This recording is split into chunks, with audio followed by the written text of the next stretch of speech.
So I'm from Southern Maryland, where when I was growing up in the early 90s, it was, lacrosse was barely sanctioned at the high school level. My neighbor, who lived up the street, he started playing lacrosse 2 years prior. He ended up playing for the Naval Academy. His name was Bruce Nickanicky. So I had never even heard of it. And he gave me his backup stick, which was this leather pocket.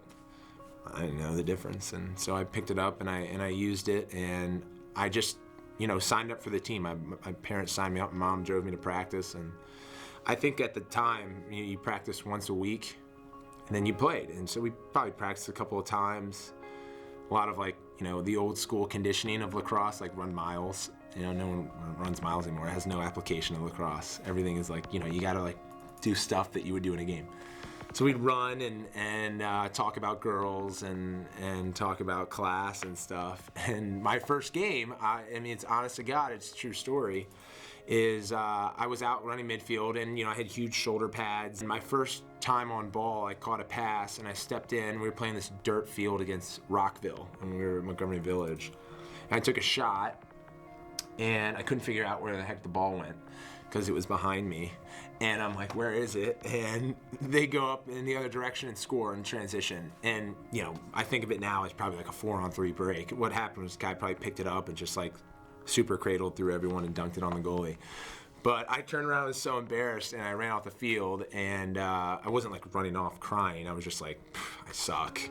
And I remember telling my mom afterwards that I was just done with it. I was done playing. And for 2 or 3 weeks, she would probably tell you 5 or 6 weeks, she would have to drag me to practice once a week. And I would try and come up with an excuse every time, because I just didn't want to play the game. I wasn't any good at it, and I wanted to play basketball and soccer. And all of a sudden I turned into I want to do that year round, which in the past I hadn't. But, talk about commitment to your organization and loyalty that said my dad had always ingrained in us. Ended up finishing that season, pouting on the way to practice and figuring it out a little bit. And, it became a part of my routine. And then by the time I was in 9th grade, I still was I was more into basketball. I wanted to make the varsity team at our public school. And that was challenging. The lacrosse team was new, and we hardly fielded enough players for a varsity team. And the little of 2.5 years that I had playing for experience, they threw me on the field and I started. At a high school that had 3,000 kids, you're on a varsity team as a freshman in a cool sport. Lacrosse is a cool sport.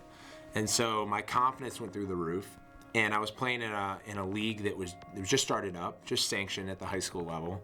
And I played attack, and all I did was just throw the ball at the net. And I scored a bunch of goals my freshman year. And I think about it now as this false sense of success or talent that I thought I had because of how many goals I scored, because I think of the competition that I was involved in. It was a combination of some bit of success at the college level or at the high school level, and not having a coach. I realized, okay, I'm really good, which I wasn't.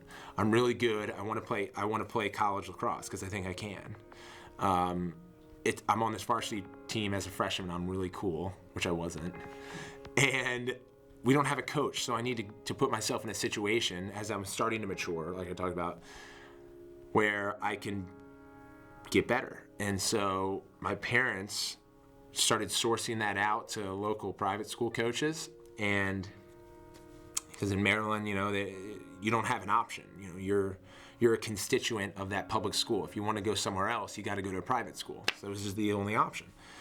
And I think looking back at it, again, few people were interested because they probably saw me at summer camps where my parents were calling and being like, Paul's at Loyola University for this camp. Check him out. Most of them probably checked me out and just weren't interested. So I remember later that summer, I was invited to play with DeMatha at the Georgetown shootout. And so I suited up with DeMatha, was just kind of running around. We played St. Albans in our first game. I was way over my head. And these guys, at these private schools, are super close too, because it's just part of the nature of going to a school like DeMatha. It was an unbelievable experience for me, and the bonding that you get is so huge. And so I was like, kind of felt like an outsider. Game was winding down. I was getting limited shifts, and Harry Alford was in the net. And it was like literally 5, 4. I caught a ball. I was like at the restraining line, so I was probably at like 10 or 12 yards. But I felt like I was at the restraining line. I knew I was far out, and I just like blindly took a sidearm shot and like stung the corner. It was like the best shot of my life. And I remember all the guys on the team were like, "This kid is awesome." And I was like, "Yeah, I'm good, you know." But I knew it was just really lucky. But anyways, ended up going to DeMatha. It was challenging then too, because I was traveling 45 minutes to an hour to school every day. So I was carpooling with a couple guys I didn't know. And again, it's tough to bond when you're transferring into a school. But at a program like DeMatha, we're just going from, fall lacrosse, you're playing almost year round. So I built a great relationship with those guys. And I think right around then, I started really realizing my desire, my passion for the game to play at the highest level. And I would just practice myself to sleep. And that was the moments where I was never told to practice. I would ask my dad to turn his headlights on in the driveway so I could hit the ball against our brick wall inside the house. Looking back at it, I don't know how my mom kept up with just the constant, against the house all day long. That would drive me fruit. It would drive me insane. I mean, you're talking about a high schooler that's developing. I mean, I can't play at the level I didn't play at the level these high schoolers do now, but imagine, your single home unit being separated by 15 yards at most, 10 yards probably to the next unit. And my goal, if we would go back to my house now and I were to show you guys my goal, it was facing, I would shoot at it, and the next house was right behind it. And I was just pegging the side of this house. When I'd miss, I was like, I couldn't shoot at the level that these guys could now. Otherwise, I'd probably put holes in the house. But I walked back home for vacation or holidays, and I'm like, I can't believe I was doing that. What were you thinking, Mom and Dad? Why were you allowing me to do that? So it's obvious that there are several obstacles in front of you. You're 18 years old, you're starting to play the game for the first time. And there are kids that probably that have already committed to a college